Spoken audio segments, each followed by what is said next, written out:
Hi, my name is Removal Sanity and this is my review of NeuroVoider for the Xbox One.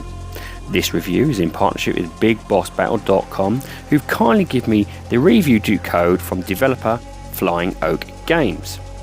My reviews are 100% my own opinion and I am not getting paid for it. So, what is NeuroVoider? Well, this game is a roguelike twin-stick shooter that features extensive character customization and 4-player local co-op. Now, please note I did say 4-player local co-op, not online, but I'll discuss that further as we go along. So, what is the premise of NeuroVoider? Well, NeuroVoider has a bit of story, but you only experience it during the tutorial and the ending. Said tutorial can be set to play only once every time you begin the game in the options, which is a nice little touch. Basically, you start off as a lowly brain awakened from a contamination unit. This brain quickly hops into a robotic suit, which is actually how you play the game. A helpful robot named Fat32 explains the mission and how to play the game. Your team must fight an army of presumably not so brain well driven robots in a quest to find and eliminate the mysterious NeuroVoider. Ooh. But Fat32 may have an agenda of its own. It's a fun little setup, making the scarcity of cinematics later in the game slightly disappointing. Anyway, that's the premise. And this leads me on to the gameplay. Right from the beginning, you get to choose a unique buff or debuff skill which sticks with you throughout the entire playthrough. After that, you get to choose from 3 different classes that are available, each with their own unique playstyle. Those who kind of want a melee way to victory can use a dash class, which comes with a dash mechanic effectively. Want more firepower? The Berserker class is for you. And those who want to tank their way to victory, well, that will be the Fortress class. What's quite good is these classes can be changed between levels if you have the gear, and it comes with all their benefits and drawbacks. One full playthrough of NeuroVoider consists of around 20 levels. On every non-boss level, players get to choose between 3 randomly generated areas to visit. Now these have their own size, elite enemies and loot ratings. It's a bit of a risk-reward sort of selection, which is a nice change in between levels. Sometimes a special level will appear amongst these choices as well. One such area has a very strict time limit before it destructs and end your game, and if you can get to the end of it, you'll walk away with some nice choice loot for your troubles. Now, every 5th level is a boss fight, but don't think of these as simple. The bosses are quite large and have shifting weak points and spawn a hell of a lot of enemies to protect them. It can be a little chaotic in solo, and actually playing with friends on this makes the fights a lot easier. Now, once you complete the game, it will loop, becoming harder the next time through. I know, pain, right? Now, going through multiple consecutive runs is a time-consuming prospect, but what it does really nice here is the game saves your progress between levels in single player, not in multiplayer. I know. So this encourages to keep all players going and see how far they get. But since the game mode lacks leaderboards, I don't think many players will keep pushing after they've earned certain achievements they want to achieve. Now, NeuroVoider is a twin-stick shooter, and players have 2 weapons, one equipped to each trigger. It doesn't matter whether it's ranged or melee, these all consume EP, which you can see in the left-hand corner. And these recharge over time, but you're still bound to run out if you fire way too much. And when that happens, your robot overheats, and you can't attack or use your abilities for a few seconds. Now, what's okay about this is that you can actually find gear throughout the loot system to increase the recharge rate, increase the actual EP itself, and increase the HP. So as you go through, you can actually modify these to suit your playstyle. Now, the goals themselves, the goal of the levels themselves is pretty much the same throughout, besides the boss levels, and that is just to try and destroy 1 or more generators and mow down as many robots on your way to those generators. Once you've destroyed the generator, you basically can either continue exploring or teleport out to the next level. Because this is a roguelike game, death is permanent in NeuroVoider. Run out of life and you have to start from scratch from the beginning. But there is something slightly different with this. If you die, in this game and you go through the level and you get to the same level, you will see a mirror image of yourself. And if you kill your mirror image of yourself, you get to keep all your existing loot and items, which is fantastic. I met myself a few times after I died, and it's great to bring back that special gun I thought I'd lost forever. So there is a chance to keep the particulars that you want to keep if you can kill yourself and find yourself.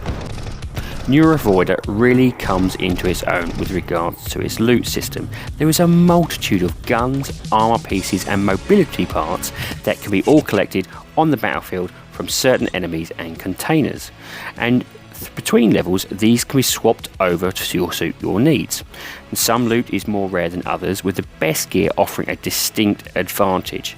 Parts can also be upgraded with its scrap currency, offering a healthy amount of customization through each playthrough. But it does mean that you have to be careful with what items that you choose.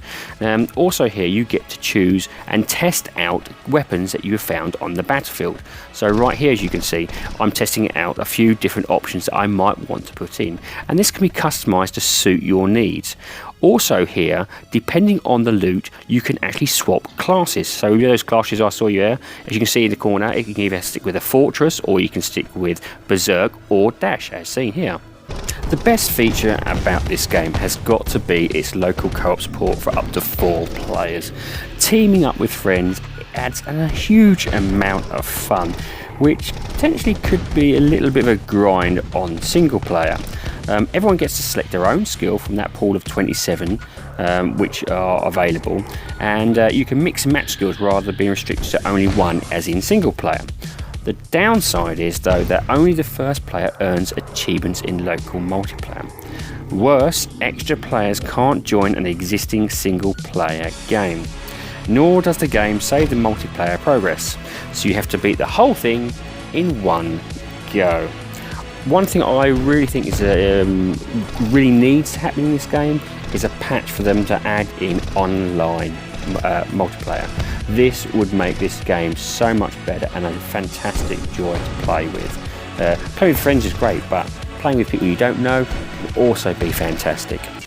And this leads me on to the graphics of the game.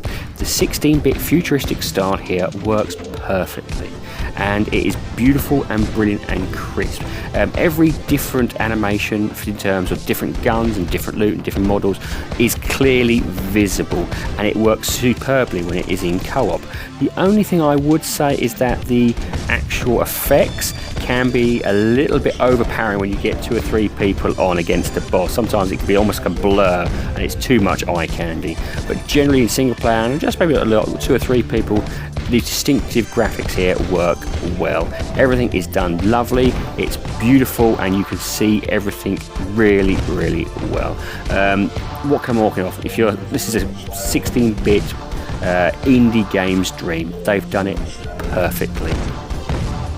So what about the sound for the game?